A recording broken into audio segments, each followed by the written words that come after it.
ಜನವರಿ 4ರಿಂದ 7ರವರೆಗೆ ಮಂಗಳೂರು ವಿಶ್ವವಿದ್ಯಾನಿಲಯದ ಆಶ್ರಯದಲ್ಲಿ ಆಳ್ವ ಶಿಕ್ಷಣ ಪ್ರತಿಷ್ಠಾನದ ಸಹಯೋಗದೊಂದಿಗೆ ಅಸೋಸಿಯೇಷನ್ ಆಫ್ ಇಂಡಿಯನ್ ಯೂನಿವರ್ಸಿಟಿಯ ಸಹಭಾಗಿತ್ವದಲ್ಲಿ 81ನೇ ಅಖಿಲ ಭಾರತ ಅಂತರ್ ವಿಶ್ವವಿದ್ಯಾನಿಲಯ ಪುರುಷರ ಅಥ್ಲೆಟಿಕ್ ಚಾಂಪಿಯನ್ಶಿಪ್ಗೆ ಬಹಳ ಅದ್ದೂರಿಯಾದ ಸಿದ್ಧತೆಗಳು ನಡೆಯುತ್ತಿದೆ ಎಂದು ಆಳ್ವ ಶಿಕ್ಷಣ ಪ್ರತಿಷ್ಠಾನದ ಅಧ್ಯಕ್ಷರಾದ ಡಾ ಮೋಹನ್ ಆಳ್ವ ಹೇಳಿದರು. ಅವರು ಆಳ್ವಸ್ನಲ್ಲಿ ಮಾಧ್ಯಮಕ್ಕೆ ಮಾಹಿತಿ ನೀಡಿದರು. ಒಟ್ಟಾರೆಯಾಗಿ 23 ಸ್ಪರ್ಧೆಗಳು ಈ ಕ್ರೀಡಾಕೂಟದಲ್ಲಿ ಭಾಗವಹಿಸಲಿದ್ದಾರೆ. ಈಗಾಗಲೇ ಅಂತರ್ರಾಜ್ಯಗಳಿಂದ ಕ್ರೀಡಾಕೂಟಕ್ಕೆ 2300ಕ್ಕೂ ಅಧಿಕ ಕ್ರೀಡಾರ್ಥಿಗಳು ಆಗಮಿಸಿ ಕ್ರೀಡಾಭ್ಯಾಸದಲ್ಲಿ ನಿರತರಾಗಿದ್ದಾರೆ. 1044 ವಿಶ್ವವಿದ್ಯಾಲಯಗಳಿಂದ 11,60,00,000 ಕ್ರೀಡಾರ್ಥಿಗಳು ಪ್ರತಿನಿಧಿಸಲಿದ್ದಾರೆ. ಎಲ್ಲ ಕ್ರೀಡಾಪಟುಗಳಿಗೆ ಹಾಗೂ ಕ್ರೀಡಾಧಿಕಾರಿಗಳಿಗೆ ಉಚಿತ ವಸತಿ ವ್ಯವಸ್ಥೆ ಕಲ್ಪಿಸಲಾಗುತ್ತದೆ. ಸಿಂಥೆಟಿಕ್ ಟ್ರ್ಯಾಕ್ನಲ್ಲಿ ಸುಸಜ್ಜಿತ ಮಾರ್ಕಿಂಗ್ ವ್ಯವಸ್ಥೆಯನ್ನ ಈಗಾಗಲೇ ಸಿದ್ಧಗೊಳಿಸಲಾಗಿದೆ. ಇದು ವಿಶ್ವವಿದ್ಯಾಲಯದ ಇತಿಹಾಸದಲ್ಲೇ ಅಧಿಕ ಕ್ರೀಡಾಪಟುಗಳು ಭಾಗಿಯಾಗಲಿದ್ದಾರೆ. ಅಂತರ್ರಾಜ್ಯಗಳಿಂದ ಆಗಮಿಸುವ ಕ್ರೀಡಾಳುಗಳಿಗೆ ಉಚಿತ ವಾಹನ ಸೌಲಭ್ಯವನ್ನು ಒದಗಿಸಲಾಗಿದೆ.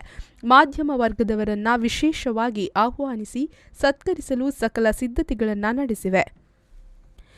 ಮೂಡುಬಿದಿರೆಯ ಸ್ವರಾಜ್ ಮೈದಾನದಲ್ಲಿ ಮುಂಜಾನೆ 4 ಗಂಟೆಗೆ ಆರಂಭಗೊಳ್ಳಲಿದ್ದು ಸಂಜೆ 5:30ಕ್ಕೆ ಕ್ರೀಡಾಕೂಟ ಉದ್ಘಾಟನಾ ಸಮಾರಂಭ ನಡೆಯಲಿದೆ. ಇದಕ್ಕೆ ಕರ್ನಾಟಕ ರಾಜ್ಯದ ಕ್ರೀಡಾ ಸಚಿವ ನಾರಾಯಣಗೌಡ ಪುರುಷರ ಅಂತರ್ ವಿಶ್ವವಿದ್ಯಾನಿಲಯದ ಅಥ್ಲೆಟಿಕ್ ಚಾಂಪಿಯನ್ಶಿಪ್ ಕ್ರೀಡಾಕೂಟವನ್ನು ಉದ್ಘಾಟಿಸಲಿದ್ದಾರೆ. ಬಿಜೆಪಿ ರಾಜ್ಯಾಧ್ಯಕ್ಷ ಹಾಗೂ ಸಂಸದ ನಳಿನ್ ಕುಮಾರ್ ಕಟೀಲ್, ಕನ್ನಡ ಹಾಗೂ ಸಂಸ್ಕೃತಿ ಮತ್ತು ಇಂಧನ ಸಚಿವ ವಿ. ಸುನಿಲ್ ಕುಮಾರ್, ಮೂಲ್ಕೆ ಮೂಡುಬಿದಿರೆ ವಿಧಾನಸಭಾ ಕ್ಷೇತ್ರದ ಶಾಸಕ ಕೆ. ಉಮಾನಾಥ್ ಕೋಟ್ಯಾನ್, ಮಾಜಿ ಸಚಿವ ಅಭಯ್ ಚಂದ್ರ ಜೈನ್, ಅಸೋಸಿಯೇಷನ್ ಆಫ್ ಇಂಡಿಯನ್ ಯೂನಿವರ್ಸಿಟಿಯ ಜಂಟಿ ಕಾರ್ಯದರ್ಶಿ ಡಾ ಬಲ್ಜಿತ್ ಸಿಂಗ್ ಸೋಕನ್, ಮಂಗಳೂರು ವಿಶ್ವವಿದ್ಯಾನಿಲಯದ ಕುಲಪತಿ ಡಾ ಸುಬ್ರಹ್ಮಣ್ಯ ಎಡಪಡಿತ್ತಾಯ ವಿಶೇಷ ಆಹ್ವಾನಿತರಾಗಿ ಭಾಗವಹಿಸಲಿದ್ದಾರೆ. ದಕ್ಷಿಣ ಕನ್ನಡ ಹಾಗೂ ಉಡುಪಿ ಕ್ಷೇತ್ರದ ಹಾಲಿ ಮತ್ತು ಮಾಜಿ ಸಂಸದರು, ಶಾಸಕರು ಹಾಗೂ ಪರಿಷತ್ ಸದಸ್ಯರು ಇರಲಿದ್ದಾರೆ. ಈ ಸಲ ಇಡೀ ನಮ್ಮ ಇತಿಹಾಸದಲ್ಲಿ 81 ವರ್ಷ ಇತಿಹಾಸದಲ್ಲಿ ಅತಿ ಹೆಚ್ಚು ಮಕ್ಕಳು ಬಂದಂತಹ ಒಂದು ಇತಿಹಾಸ.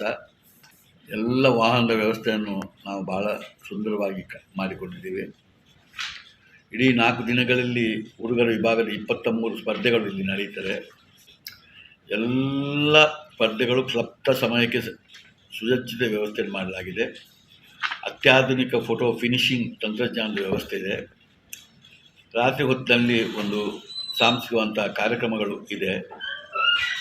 ಈ ಕ್ರೀಡಾಕೂಟದಿಂದ ಖೇಲೋ ಇಂಡಿಯಾ ಮತ್ತು ಅಂತಾರಾಷ್ಟ್ರೀಯ ವಿಶ್ವವಿದ್ಯಾಲಯ ಕ್ರೀಡಾಕೂಟಕ್ಕೆ ಮಾನದಂಡವಾಗಿ ಅವರು ಮುಂದೆ ಹೋಗ್ತಾರೆ. ವಿಶೇಷರಿಗೆ ಎಲ್ಲ ನಗದು ಬಹುಮಾನ ಇದೆ. ಮುಖ್ಯವಾಗಿ ಈಗ 3500ರಷ್ಟು ಅಥ್ಲೆಟ್ಸ್ಗಳು ಬಂದಾಗಿದೆ ಮತ್ತು ಸಂಜೆ 5:30 ಗಂಟೆಗೆ ಇದು ಆಕರ್ಷಕ ಮೆರವಣಿಗೆ ಸ್ಟಾರ್ಟ್ ಆಗುವುದು. ಸಂಸದ ನಳಿನ್ ಕುಮಾರ್ ಕಟೀಲ್ರು ಮತ್ತು ಸುನಿಲ್ ಕುಮಾರ್ರು ಮತ್ತು ನಾರಾಯಣಗೌಡರು ಇದನ್ನು ಉದ್ಘಾಟನೆ ಮಾಡಿದ್ರು. ಉಮಾನಾಥ್ ಕೋಟೆ ಅಂತೂ ಇದ್ದಾರೆ, ಅಭಯ ಚಂದ್ರರು ಇದ್ದಾರೆ, ಸುಬ್ರಹ್ಮಣ್ಯ ಎಡಪಡಿತ್ತಾಯರು ನಮ್ಮ ಕುಲಪತಿಯವರು ಅವರ ಅಧ್ಯಕ್ಷ ಸ್ಥಾನವನ್ನು ವಹಿಸಿಕೊಳ್ಳುವುದು. ಇದು 5ನೇ ಬಾರಿ ನಾವು ಈ ಆತಿಥ್ಯವನ್ನು ನಾವು ಮಾಡುವುದು. ಅಂದರೆ ಇದರಲ್ಲಿ ಸಾಂಪ್ರದಾಯಿಕ ವಿವಿ, ಪ್ರೈವೇಟ್ ವಿವಿ, ಕೃಷಿ, ಕಾನೂನು, ತಂತ್ರಜ್ಞಾನ, ಆರೋಗ್ಯ, ಸಂಸ್ಕೃತ ಯೂನಿವರ್ಸಿಟಿಗಳು ಎಲ್ಲವೂ ಇದ್ದುಕೊಂಡು ಒಟ್ಟು 1044 ಯೂನಿವರ್ಸಿಟಿಗಳಿದೆ. ಈ ಯೂನಿವರ್ಸಿಟಿಯ ಇದು ಮೀಟ್. ಇದರಲ್ಲಿ 11,60,00,000 ಜನವನ್ನು ಪ್ರತಿಸುವಂಥ ಈ ಮೀಟ್. ಇದು ಸಾಮಾನ್ಯ ಮೀಟ್ ಅಲ್ಲ. ಒಂದು 150ಕ್ಕೂ ಮಿಕ್ಕಿದಂಥ ಕಲಾ ತಂಡಗಳು ಇದ್ದುಕೊಂಡು ಅದು ನಡೆಯುವ ಸಾಂಸ್ಕೃತಿಕ ಮೆರವಣಿಗೆ.